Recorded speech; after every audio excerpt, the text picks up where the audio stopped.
Final Fantasy is a franchise that brings strong feelings from almost anyone who grew up playing and experiencing this series that has been going strong since 1987.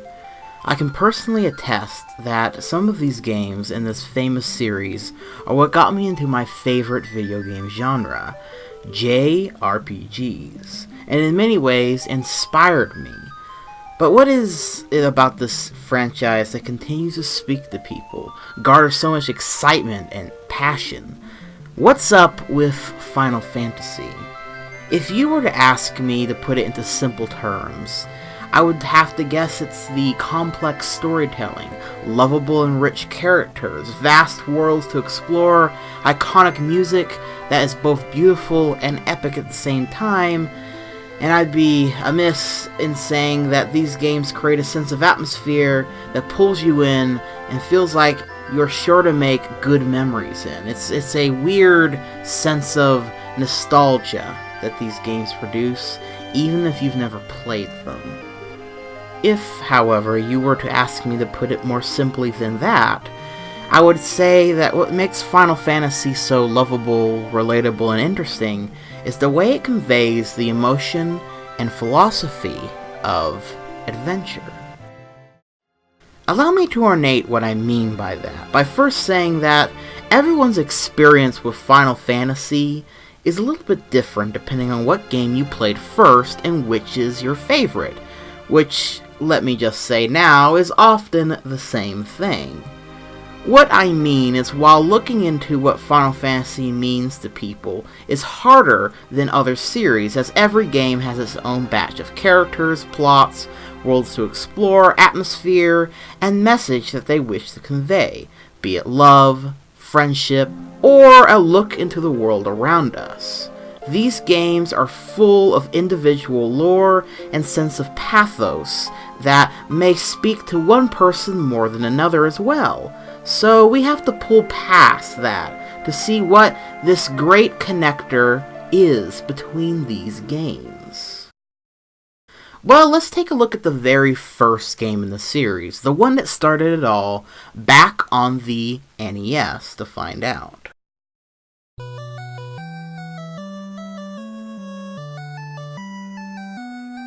Final Fantasy starts out how many adventure and RPG games started back during this period. Our heroes going on a quest to save a princess from an evil guy. Games like Dragon Quest and The Legend of Zelda, and hell, even Mario, amongst many others, had made this type of story popular for many video games. Not that there's anything wrong with that, mind you. It was just one of those popular types of stories at the time that worked well for giving the player motivation to beat the bad guy, save the princess, and all that jazz. This game, however, is different, as where most, if not all those games' primary force was this plot from beginning to end, this game's first conflict lasts only its first 15 minutes. Yeah, after you have picked your party and named them, gotten your quest from the king and maybe explored a bit, bought a thing or two and killed some basic enemies, you will have gotten to the castle up north to fight Garland, who one at the time might have assumed was going to be the main bad guy. I mean, he kidnapped the princess, he's a bad guy they mentioned by name, and his name even sounds reminiscent of Ganon, the main villain of Zelda. But after you make a quick work of him and save the princess, again, something that would have normally taken the whole game to do, you head back to the king only for your true quest to be unveiled, as this was but the first stepping stone in many that will be a long, treacherous adventure ahead. And then, as you pass over the bridge that the king had rebuilt for you to go on to the grand world out there, one of the most iconic scenes in all of video game history plays out before you.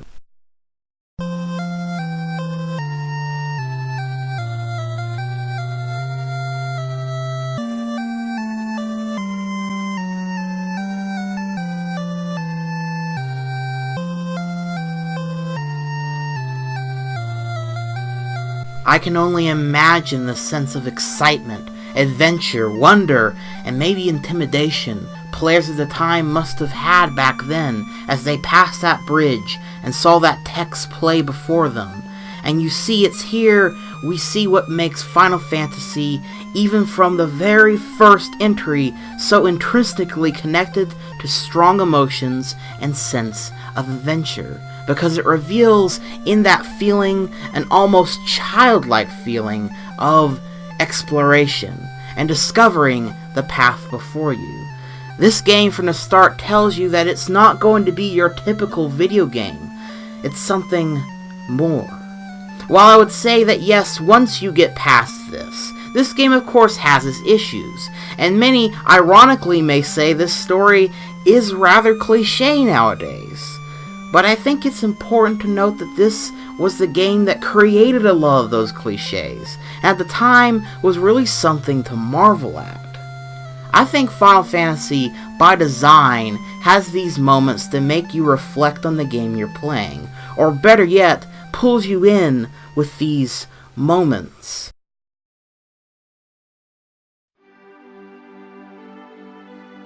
Almost every game in this series is like that too, especially for me personally, Final Fantasy VII. A moment near the start of the game that made me feel that same way was after the game had so carefully built up this world and city that you've been in this whole time. The people who live in it, the rebels against the Shinra Corporation, technology versus nature versus magic. All these things build an atmosphere that feels so suppressive and really makes you want to fight alongside the rebels against the evil Shinra Corporation. It becomes the driving force in the game. But after all that in a grand scale fight at the base, the Shinra leader is killed by a man named Sephiroth, whom only Cloud at the time seems to know about. After a chase scene and action and all that sort of stuff, you end up outside the city, the place you've been so long, or at least felt so long. And as you move out and away, you see there is a big open world to explore, and it's then that you realize that your adventure has only just begun. This city that you thought was so important was only the first stepping stone of many in your adventure. What would have been the plot from a whole other game or film, taking down an evil corporation, destroying a planet and all that, is only the opener, in the same way that saving the princess was only the opener for the original Final Fantasy. The soundtracks of these games help build upon this idea as well. I mean, listen to the opening theme of Final Fantasy VI.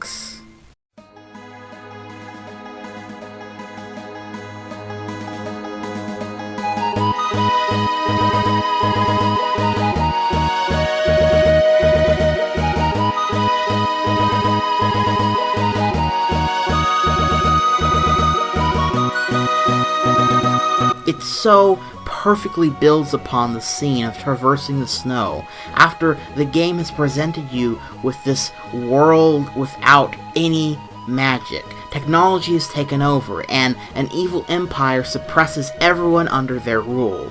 It conjures the imagination and it makes you want to understand this world, explore it, and perhaps change it for the better if you can. Or how about how Final Fantasy VIII opens with a sword fight, these big dramatic FMVs mixed with a magnificent piece of music, conjured up with a bit of symbolism with the FMVs itself, makes you eager to play this game, to understand it, see what all of this means. And with Final Fantasy VIII's theme of love, makes you want to see it play out with this romance that before Final Fantasy never quite made the focus.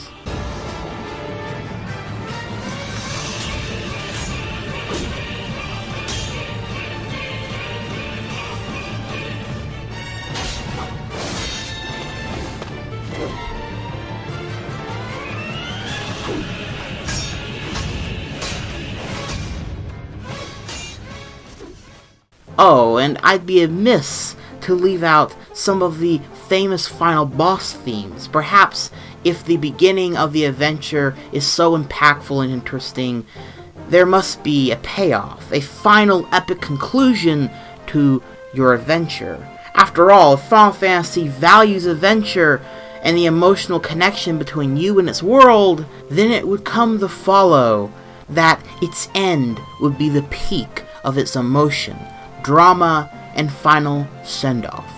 The final part of your Final Fantasy. Okay. There's a reason, for instance, Sephiroth is so well loved and remembered, beside the fact that he's an actually well-written and interesting, despite what some people might say, character. Your final battle with him is something of grandiose scale I haven't quite seen the same way ever again. I mean, just listen to this music!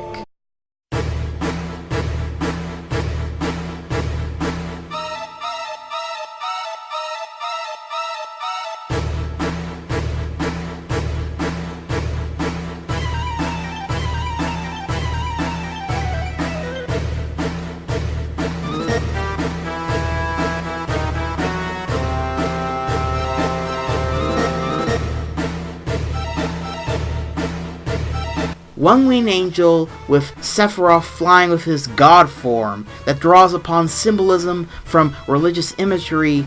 It's truly threatening yet stunning sight to behold. Add that with his supernova attack where he literally destroys the universe as we know it.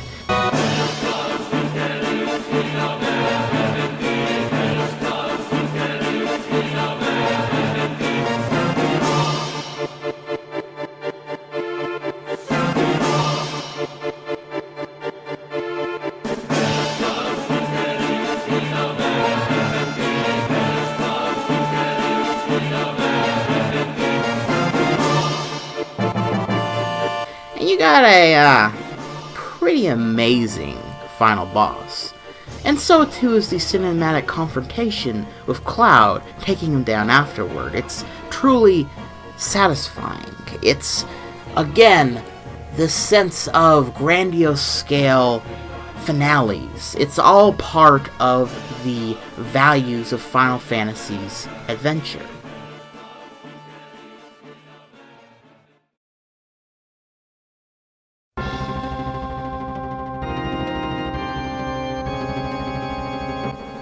In fact, let's move back to the 16-bit era with Final Fantasy VI, and you have Kefka, one of the greatest video game villains of all time, and with a 4-round epic finale to boot. The song Dancing Mad is one of the best pieces of 16-bit music I have ever heard, with a battle that plays out the story of Dante's Inferno, starting with Hell,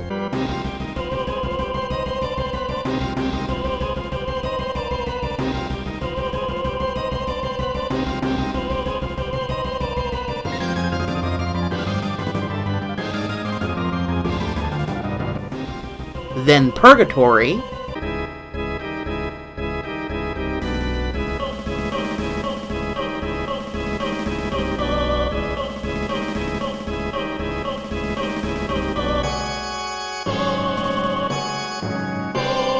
then to Heaven,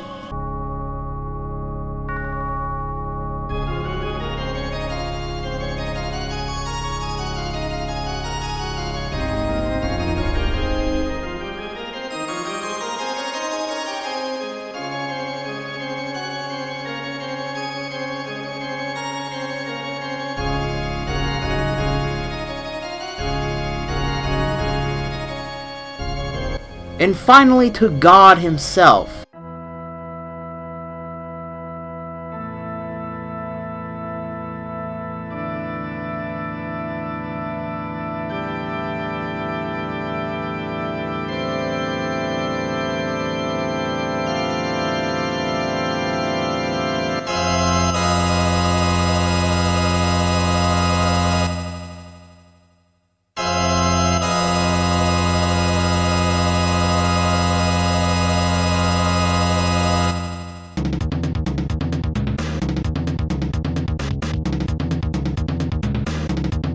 All this is a massive tower of narcissism and evil that is Kefka. A truly brilliant and honestly is what I would look for in a final boss in JRPGs. It's epic, full of symbolism, and again perfectly captures Final Fantasy's philosophy of adventure. And also characters, by the way, too. I mean, it takes a really interesting character like Kefka for something this imaginative and crazy to exist.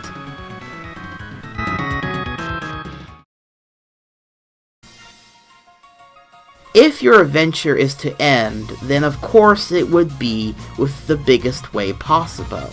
Hell, even all the way back to the first game, you end up fighting the God of Chaos, which is kind of random, I will admit, but the way they present it to you is pretty cool, and for the time was an epic conclusion to the game.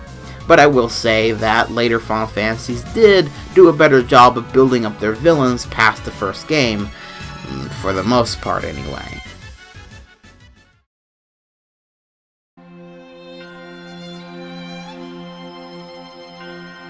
So in other words, Final Fantasy is a series that plays with expectations and uses them to make you feel connected to the world just enough for familiarity to then express some of its grander ideas and stories it wishes to tell. I can say that when it comes to the philosophy of adventure, and perhaps better said, the design of most Final Fantasy games, is what makes everything grandiose, dramatic, and emotional, which is why the series perhaps won't be for everyone, but for those who do like it, or even love it like I do, they have the ability to connect with you and make you feel like the worlds they present to you is there for you to make a difference. After all, be it crossing that great bridge, or setting out on a road trip with your friends, Final Fantasy, at least for me, will always be a series that inspires me and pulls me back to memories from my past. It's an odd relationship, I will admit, but perhaps Final Fantasy is one of those series that will always be important to me in that weird way. That's why I guess I still get goosebumps every time I hear that famous music playing. Because it's then that I know that I have an adventure ahead of me. A story to unfold, characters to know, villains to face, and above all else, memories to be made, and to be remembered forevermore.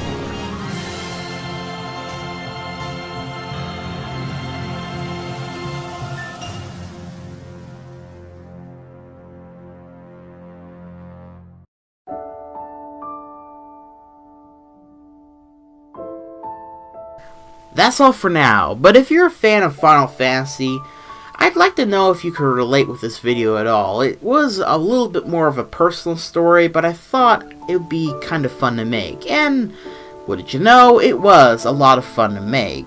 So, if you enjoyed it as much as I enjoyed making it, make sure to like and subscribe for more in the future, and share around if you wish. But, until next time, this is Dylan the Night Owl, flying off.